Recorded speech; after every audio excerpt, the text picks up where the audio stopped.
नमस्कार, मी दादासाहेब ओबाळे हिंदवी स्वराज्य न्यूजमध्ये आपलं स्वागत करतो. पत्रकार होणे ही सर्वांना महत्त्वाची गोष्ट वाटते आणि यासाठी कशा पद्धतीनं पत्रकारिता केली पाहिजे हे पण तितकंच महत्त्वाचं आहे. आपल्याबरोबर मयुरी घोलप मॅडम आपल्यासोबत आहेत. आपण त्यांच्याशी संवाद साधणार आहोत. मॅडम, काय सांगणार की तुम्ही आजपर्यंत जे तुमचा पत्रकारितेचा अनुभव आहे कशा पद्धतीनं अनुभव आला, काय सांगा? खरं तर सर्वांना माझा नमस्कार. अनुभव असं सांगायचं ठरलं की असंच एकदा वाटलेलं की खूप मोठे न्यूज चॅनलचे अँकर असतात किंवा जेणेकरून वृत्तपत्रातले संपादक असतात. तर मी एकदा विचार केलेला शाळेमध्ये सगळ्यांना विचारायचे की तुला काय व्हायचं. तर मला विचारलं तर मी असंच म्हटले की मला तेव्हा तर काय माझं कन्फर्म नव्हतं की मला हा पत्रकारितेतच करायचं. पण मी बोललेली की नाही, मला माझं वक्तृत्व बेस्ट करून ॲज एक चांगलं लोकांसमोर आयडॉल निर्माण व्हायचं की जेणेकरून लोकांना वक्तृत्व जरी नाव काढलं तरी त्यांना असं वाटलं पाहिजे की नाही, हा चला मयुरीचा आपण छोटासा एक एक्सपिरियन्स घेऊया. तर त्याच्यानंतर मला अशीच आवड निर्माण झाली वक्तृत्व स्पर्धेची. मग मी विषय गोळा करायला लागले, त्याबद्दल स्वतः आवड निर्माण करून त्याच्याबद्दल लिहायला लागले, तो विषय समजून घ्यायला लागले. असं करता नंतर कॉलेजला गेले तेव्हा मला असं कळलं की आपण एका न्यूज चॅनलला काम करू शकतो किंवा न्यूज चॅनल जर आपण चालू केला तर त्याच्या थ्रू आपण लोकांपर्यंत पोहोचू लवकरात लवकर. तर माझ्या डोक्यात ही कल्पना आली. तर मी स्वतः एक प्रतिनिधी म्हणून मी माझी स्वतः सुरुवात केली. मी सुरुवात करताना अशी केली की मी एका छोट्या खेडेगावात राहते. त्या खेडेगावात राहून मला सुरुवातीला फारसा लोकांचा चांगला असा अनुभव नाही आला की काही लोकांचं निगेटिव्ह थिंकिंग आल्या, काही लोकांच्या पॉझिटिव्ह आला.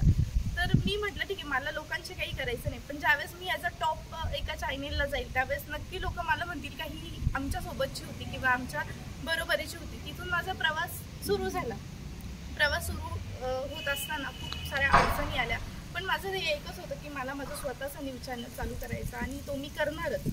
तर मी ॲज अ न्यूज चॅनलच्या क्षेत्रात आले, हळूहळू प्रगती केली. स्वतः सुरुवात अशी केली की वाचनाची आवड निर्माण केली. वाचनानंतर लिखाणाची आवड निर्माण केली. जेव्हा आपण एखादा विषय वाचून स्वतः लिहितो तेव्हा आपल्याला त्या विषयाबद्दल खूप सारं नॉलेज येतं आणि हळूहळू त्या न्यूज चॅनलमध्ये मी अडकत गेले आणि आज तुमच्यासमोर येतो न्यूज चॅनलची संपादक म्हणून उभी आहे.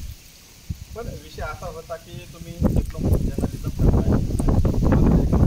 आपण असं वक्तव्य केलं होतं का की मला मास्टर डिग्री करायची होती, मग मास्टर डिग्री न करता तुम्ही डिप्लोमा का करता? मास्टर डिग्री तर मी केली, पण 2 वर्षाची केली. ॲक्च्युली असतात काही त्याची पर्सनल प्रॉब्लेम, म्हणून मलाही थोडासा पर्सनल प्रॉब्लेम आलेला, त्यामुळे मला माझी डिग्री पूर्ण नाही करता आली. मग नंतर मी विचार केला की आता एवढा सारा गॅप पडला आहे, पण मला माझं जे काही क्षेत्रामध्ये मी जे काही करत होते मला कंटिन्यू करायचं आहे आणि मला नाही डिग्री त्याचं मला डिप्लोमा म्हणून मला पुढे कंटिन्यू करायचं. म्हणून मग मी सगळ्यात पहिले शिंदे सरांना कॉन्टॅक्ट केला. त्यांनी मला सांगितलं, राकेश शिंदे सरांनी सांगितलं की तुम्ही असं करा, आपल्या कॉलेजला ॲडमिशन घ्या. मग त्याच्यानंतर मी एक मत म्हणून आपले प्राध्यापक श्रीकांत सोनवणे सर आहे, त्यांच्याशी कॉन्टॅक्ट केला. त्यांचंही मी मत जाणून घेतलं आणि त्यानंतर सरांनी मला असं सजेस्ट केलं की ठीक आहे, डिग्रीसाठी 3 वर्ष करण्यापेक्षा तू डिप्लोमाला 1 वर्ष करू शकते की जेणेकरून तुला डिप्लोमामध्ये माहिती होईल. आणि डिग्रीपेक्षा डिप्लोमाचं 1 वर्षाचं आपल्याला कळून जातं की पत्रकार होण्यासाठी कोणकोणते मुद्दे आवश्यक आहे, पत्रकार होण्यासाठी आपल्यामध्ये कोणतं स्किल पाहिजे, ते स्किल आपण पुढे डेव्हलप केलं पाहिजे. ते आपल्याला मास कम्युनिकेशन जर्नलिझम म्हणजे डिप्लोमामधून आपल्याला कळून येतं. म्हणून मी डिप्लोमा हा पर्याय निवडला. परंतु डिप्लोमा झाल्यानंतर बॅकग्राऊंड जे लागतं, अनुभव महत्त्वाचा असतो. अच्छा, तो किती अनुभव तुमच्याकडे आहे? हो, मला अनुभव तुम्ही म्हणाल तर तसं मला एका न्यूज चॅनलचं मी तुम्हाला बोलले, तो मला अनुभव आहे. गेले 5 ते 6 वर्षांचा अनुभव आहे. त्यातून आपल्याला भरपूर काही असं शिकायला भेटतं. आपण सुरुवात जर शून्यापासून केली तर नक्कीच आपण वरती पोहोचू शकतो. त्यासाठी आपण एका छोट्या न्यूज चॅनलपासून जर सुरुवात केली तर आपण एखाद्या टॉपच्या नाही, पूर्ण ABP माझा वगैरे तर नाही म्हणता येणार, पण ॲटलिस्ट साम TV वगैरे ह्या चॅनलपर्यंत तर नक्की पोहोचू शकतो. कारण की जे आपण शून्यापासून जे आपण शिकतो ना, ते वरती जाऊन नाही शिकत. त्यामुळे आपल्याला स्टेप बाय स्टेप त्यातून खूप शिकायला भेटतं. त्याच्यामुळे मी माझी सुरुवात तर एका छोट्याशा न्यूज चॅनलपासून केली आणि मला खरंच खूप छान वाटतं की मी त्याच्यापासून सुरुवात केली. कारण की मला कॅमेरासमोर उभं राहायचं तेव्हा कळत नव्हतं, बोलायचं कसं ते कळत नव्हतं. टोन कुठे लावायचा, कुठून टोन सुरू करायचा, कुठे पॉज घ्यायचा, कुठे आपण आता समजा एखादी दुःखाची बातमी असेल तर तिचा टोन कसा द्यायचा, एखादी आनंदाची बातमी असेल, राजकारणाची बातमी असेल, तिला कोणत्या पद्धतीने रंगवायचं, हे सगळं मला त्या न्यूज चॅनलमधून कळालं. आणि म्हणून मी तुम्हाला हेच सांगेल की आपण सुरुवात छोट्या मग आपण पेपर जरी झालं तरी त्याच्यापासून वृत्तपत्रापासूनही सुरुवात करू शकतो आपण. पण मग विषय असा होता की डिप्लोमा पूर्ण झाल्यानंतर कोणता चॅनल जॉईन करा आणि अनुभव जास्त येण्यासाठी कुणाचं मार्गदर्शन म्हटलं तर सगळ्यात पहिले आपल्या सगळ्यांच्या समोर श्रीकांत सोनवणे सरच येतात. त्यांचं मार्गदर्शन खूप मोलाचं आहे, कारण ते आपल्याला छोट्या गोष्टींचं खूप मोठं विश्लेषण करून सांगतात, मला असं वाटतं. त्यामुळे मी सगळ्यात पहिले सजेस्ट करेल तर श्रीकांत सोनवणे सरच. आणि पुढे कोणत्या चॅनलला जायचं काय ते आता माझ्या स्किलवर असेल अवलंबून. माझं स्किल जेवढं असेल तर नक्कीच मी मोठ्या चॅनलला अवश्य पोहोचेल. तर विषय असा होता की मराठी चॅनलमध्ये काम करण्यासाठी पसंती असेल की हिंदी चॅनलमध्ये? नाही, मराठीच. कारण की आपली हिंदी जरी राष्ट्रभाषा असली तरी बरोबर ना, हिंदी आपली राष्ट्रभाषा असली तरी मराठी आपली भाषा मातृभाषा आहे. जी मराठी आपण लहानपणापासून जेव्हा मुली जन्माला येतो तेव्हा त्याला आपण चालायला बोलायला मराठीतूनच शिकवतो. कारण आपले पॅरेंट्स तर असे नाही की लगेच कम अँड गो असं काही शिकवू शकत नाही. त्यामुळे मराठी मी तर सांगते बेस्टच आहे.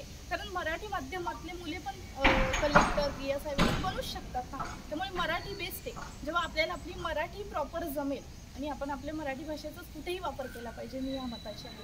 कारण की आज मोठमोठ्या नोकरीच्या ठिकाणी असेल तर तुम्हाला इंग्लिश येत असेल तरच तुमची नोकरीसाठी तुम्हाला प्राधान्य दिलं जातं, पण हे चुकीचं आहे. तुम्हाला इंग्लिश कितपत येतं ह्यापेक्षा तुमच्याकडे मराठीतलं स्किल किती आहे आणि त्या तुमच्या नोकरीच्या संदर्भात ते स्किल किती उपयोगी पडतं हे महत्त्वाचं आहे. इंग्लिश तर आपली व्यावहारिक भाषा झाली, ती वापरलीच पाहिजे तरी, पण मराठीला तुम्ही जास्त प्राधान्य द्या. कारण की आपली मराठी तितकीच मजबूत आहे. आज परिस्थिती अशी आहे की मोठमोठ्या शाळेमध्ये, हायस्कूलमध्ये विद्यार्थ्यांना मराठीचे क्लासेस लावावे लागतात. आमच्याकडे परिस्थिती अशी होती की आम्हाला इंग्लिशचे थोडेफार मॅथ्सचे क्लासेस लावावे लागायचे, पण आज परिस्थिती अशी आहे की त्या मुलांना मराठीचे क्लास लावावे लागतात आणि मराठी काय ते त्यांना त्यांच्याशी मराठीत बोलावं लागतं, त्यांना समजून सांगावं लागतं. म्हणून मी म्हणेल की मराठी विषयीचं बेस्ट. पण तुम्ही पत्रकारिता करत असताना एक महिला म्हणून की तुमचे आईवडील असतात तर मुलीला या क्षेत्रामध्ये नको असा काही घरच्यांचा विरोध झाला? हो, सुरुवातीला तर झालाच विरोध. कारण की घरच्यांपेक्षा आपल्या आजूबाजूचे असतात की आपण आपल्या घरात काय चालू हे त्यांना जास्त माहिती असतं. त्यामुळे मला विरोध खूप जणांचा आला की तू नको करत जाऊ. याच्यामध्ये रिस्क तेवढी आहे, जेवढा याच्यात मान सन्मान रिस्पेक्ट आहे तेवढीच रिस्क पण खूप आहे. त्यामुळे मला घरचे सांगत होते की तू याच्यात जाऊ नको, तुझं काम नाही, हे पुरुषांचं काम आहे, असं बाहेर वगैरे जाणं हे तुला नाही जमणार, तू रात्री अपरात्री येणार, कधी काही झालं. म्हणजे आता घरचे म्हटल्यावरती त्यांच्या पद्धतीने विचार करूच शकतात. पण मग मी घरच्यांना एकच सांगितलं की मी जे काही करेल ते प्रामाणिकपणे करेल आणि मी प्रामाणिक पत्रकार होईल. त्यामुळे तुम्ही टेन्शन घेऊ नका.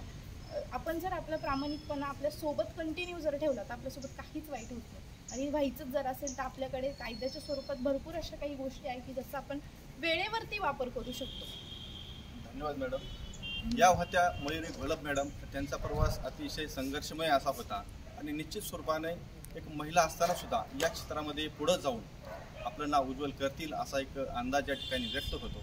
व्हिडिओ जर्नलिस्ट स्वप्नील धनवटेंसह दादा उबाळे, हिंदवी स्वराज्य न्यूज, नाशिक.